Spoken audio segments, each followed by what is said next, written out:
جمعية الدعوة والإرشاد وتوعية الجاليات بمحافظة بدر। আসসালামু আলাইকুম ওয়া রাহমাতুল্লাহি ওয়া বারাকাতুহু। সুপ্রিয় দর্শক ও শ্রোতা বন্ধুগণ, গুরুত্বপূর্ণ একটি বিষয়, সেটি হলো মহিলাদের ভয়েস কণ্ঠ পর্দা কি পর্দা না।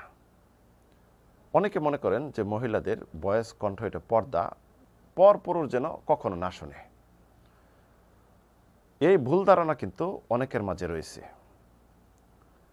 মহিলাদের কণ্ঠ পর্দা ইসলামিক বিষয়েও আলেমুল আমাদেরকে ভয়েসে প্রশ্ন করা যাবে না বা তাদেরকে সরাসরি জিজ্ঞাসা করা যাবে না।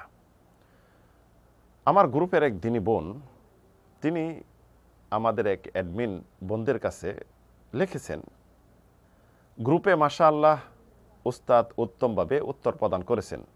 আল্লাহ উস্তাদকে যেন নেক হায়াত দান করেন এবং উত্তম রূপে কবুল করেন, আমিন। আমি যে বিষয়টি বলতে চাচ্ছিলাম সেটা হলো, কিছু বোনদের দেখছি ভয়েস রেকর্ড দিচ্ছেন। এটা হয়তো তাদের এলমের স্বল্পতার জন্য বা মাযহাবের ইখতিলাফের জন্য। উস্তাদ যেহেতু আমাদের রক্ত সম্পর্কিত কেউ নন, তিনি একজন পুরুষ, তাই মেসেজে প্রশ্ন করাই উত্তম মনে করি। আপনি যদি একটু কষ্ট করে গ্রুপে বলতেন কোনো বোন যেন ভয়েস রেকর্ড না দেন, সবাই যেন মেসেজে প্রশ্ন করেন, তাহলে মুনাসিব হতো ইনশাআল্লাহ। এখানে বোন উল্লেখ করেছেন যে বিষয়টি স্পষ্ট, মেয়েদের কণ্ঠ পর্দা, ইসলামিক বিষয়েও উস্তাদদেরকেও কণ্ঠ দিয়ে প্রশ্ন করা যাবে না বা তাদেরকে সরাসরি জিজ্ঞাসা করা যাবে না। যারা ভয়েসে প্রশ্ন করেন বা সরাসরি প্রশ্ন করেন আলেমুল আমাদের কাছে, তাদের এলমি স্বল্পতা আছে সেটা উল্লেখ করেছেন। মূলত এই বোনের যথেষ্ট এলমি স্বল্পতা রয়েছে, যথেষ্ট সংকীর্ণতায় উনি ভুগতেছেন। এই সংকীর্ণতা থেকে তাকে উঠে আসতে হবে, ইসলামিক শরিয়া ভিত্তিক যেটা সঠিক মাসালা সেটা তাকে জানতে হবে এবং ওই বিষয়ের উপর তাকে থাকতে হবে। অহেতুক এই সমস্ত মন্তব্য করে পাপে জড়িত যেন না হয়। মূলত কোনো নারীর কণ্ঠ, নর্মালি যেটা কণ্ঠ, নর্মালি ভয়েস, এটা পর্দা নয়। এ বিষয়ে একাধিক কোরআন এবং সুন্নাহর দলিল রয়েছে। রাসূলের আগের যুগের রয়েছে, রাসূলের জীবদ্দশায় রয়েছে। আল্লাহ রাব্বুল আলামিন যেটা কোরআনে কারিমে একাধিক জায়গায় উদ্ধৃতি দিয়েছেন, মাত্র কয়েকটি বলবো তার মাঝে। প্রথমত, মুসা আলাইহিস সালাতু ওয়াস সালাম যখন ফেরাউনের বয়ে মিশর থেকে মাদায়েনে চলে আসলেন, সূরা কাসাস যেটা আল্লাহ রাব্বুল আলামিন উল্লেখ করেছেন, মাদায়েনে এসে পশু জানোয়ারদেরকে রাখাল্লা যেখানে পানি পান করান, কূপের কাছে সেখানে অবস্থান করলেন। সেখানে যেয়ে দেখেন রাখালরা পানি পান করাচ্ছে, দুইজন মেয়ে রাখালদের পিছে তাদের মেষগুলি, বকরিগুলি নিয়ে দাঁড়িয়ে আছে। মুসা আলাইহিস সালাম তখন জিজ্ঞাসা করলেন, মা খাতবুকুমা, তোমাদের সমস্যাটা কি, তোমরা পানি পান করাচ্ছ না কেন?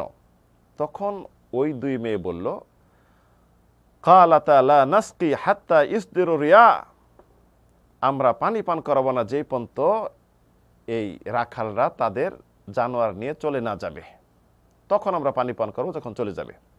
ও আবুনা শাইখুন কাবীর, আমাদের বাবা একজন বৃদ্ধ মানুষ। এই দুইটি মেয়ে ছিল নবীর মেয়ে, শুআয়ব আলাইহিস সালামের মেয়ে। মুসা আলাইহিস সালামের সাথে কথা বললেন, কথার উত্তর দিলেন। রাসূল সাল্লাল্লাহু আলাইহি ওয়াসাল্লামের কাছে এক মহিলা এসে তার স্বামীর সম্পর্কে তর্ক বিতর্ক জড়িয়ে গেলেন।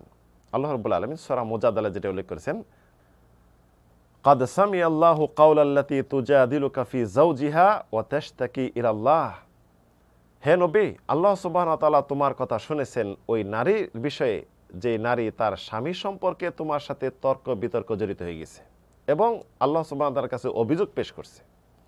তো এখানে রাসূলের সাথে কথা তর্ক বিতর্ক হয়েছে, এটা আল্লাহ উল্লেখ করেছেন। একজন মহিলা তার সমস্যাগুলি একজন বিচারকের কাছে পেশ করতে পারে, বিচার নিতে পারে, পরস্পর তারা এই নিয়ে তর্ক বিতর্ক জড়িত হতে পারে, বৈধভাবে, অবৈধভাবে নয়। এটা শরীয়তের দৃষ্টিতে জায়েজ। এই আয়াত দ্বারা স্পষ্ট, মহিলাদের নর্মালি ভয়েস এটা পর্দা নয়, স্বাভাবিক ভয়েস এটা নর্মালি দিতে পারবে, এর মধ্যে কোনো সমস্যা নেই। একজন পরপুরুষের সাথে তার প্রয়োজনে কথা বলতে পারবে, তবে কথার মধ্যে মাধুর্যতা যেন আসে, নমনীয়তা না আসে এবং ফিতনার আশঙ্কা যেন না থাকে, এই কথার মাঝে মধ্যম পন্থা অবলম্বন করবে। এত কর্কশ ভাষায়, অপমানজনক ভাষায় এমন যে না হয়, নমনীয় ভাষায় যে না হয়, মধ্যম পন্থা অবলম্বন করে একজন পর পুরুষের সাথে একজন মেয়ে কথা বলতে পারবে বা তার বয়স দিয়ে আলেম ওলামাদেরকে জিজ্ঞাসা করতে পারবে। আল্লাহ রাব্বুল আলামিন কথার নীতি উল্লেখ করেছেন যে পর পুরুষের সাথে কথা বলতে পারবে, এবং একটা নীতি উল্লেখ করেছেন, ইয়া নিসা আন-নবী লাস্তুন্না কাহাদিম মিনান নিসা ইন ইত্তাকাইতুন্না ফালা তাখদানা বিল কাউল ফায়াতমা আল্লাযী ফি কলবিহি মারাদ ওয়া কুলনা কাওলাম মারুফা। হে নবীর পত্নীগণ, তোমরা অন্য রমণীদের মতো নও।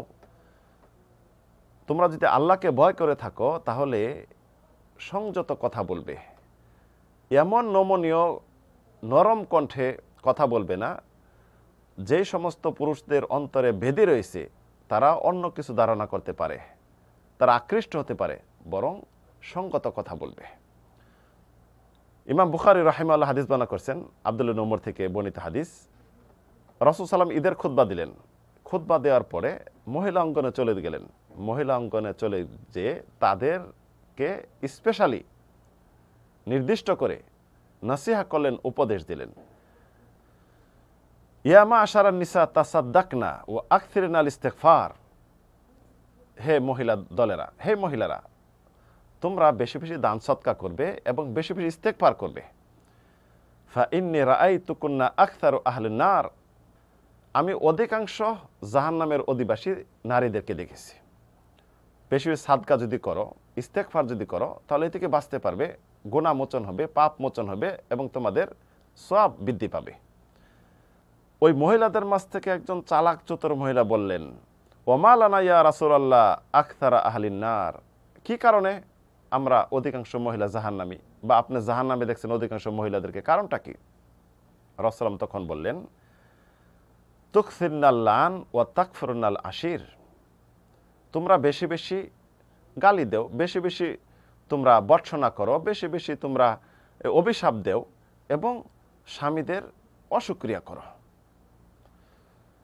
পরবর্তী রাসূল বললেন যে তোমাদের মহিলারা ধর্মীয়ভাবে তোমাদের স্বল্পতা রয়েছে, অসম্পন্ন, এবং ব্রেনগতভাবে বুদ্ধিগতভাবে অসম্পন্ন থাকা সত্ত্বেও একজন পুরুষদেরকে তোমরা ঘায়েল করে ফেলো।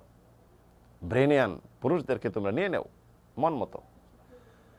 তখন ওই চালাক মহিলা বলল, কি কারণে আমাদের জ্ঞানের স্বল্পতা? তখন বলল যে, জানো না, যদি সাক্ষী প্রয়োজন, একজন পুরুষের বিপরীতে তোমাদের দুইজন সাক্ষী প্রয়োজন, এটা হলো জ্ঞানের স্বল্পতা। আরেকটা ধার্মিকতার স্বল্পতা হলো যে হায়েজ অবস্থায় তোমাদের নামাজ নেই, বসে থাকো এবং রোজা রাখতে পারো না, তোমাদের ছুটি দেওয়া হয়, এদিক দিয়ে তোমাদের ধর্মীয় স্বল্পতা। তো মোট কথা, রাসূল সাল্লাল্লাহু আলাইহি ওয়াসাল্লাম তাদের সাথে কথা বললেন, কথার উত্তর দিলেন। এই ভিত্তিতে স্পষ্ট, একজন আলেম ওলামার সাথে সরাসরি হোক, অবশ্যই পর্দা করে এবং নির্জনতা নয়, বয়সে হোক, মাসআলা মাসাইল জানতে পারবে। রাসূলের কাছে সাহাবী মহিলারা যে মাসআলা মাসাইল জানছেন, জিজ্ঞাসা করছেন সরাসরি, এমনইভাবে পরবর্তীতে 4 খলিফার কাছে যে জিজ্ঞাসা করছেন, তারপরে আলেম ওলামাদের কাছে জিজ্ঞাসা করছেন। তো স্পষ্ট যে মহিলাদের নরমালি ভয়েস, এটা পর্দা নয়, নরমালি কণ্ঠ, এটি স্বাভাবিক, এটা পর্দা নয়। যে বিষয়টি আমরা স্পষ্ট হলাম। আল্লাহ সুবহানাহু ওয়া তাআলা সঠিকটা বোঝার, সঠিকটি প্রচার করার তৌফিক দান করুন। আমিন, আল্লাহুম্মা আমিন।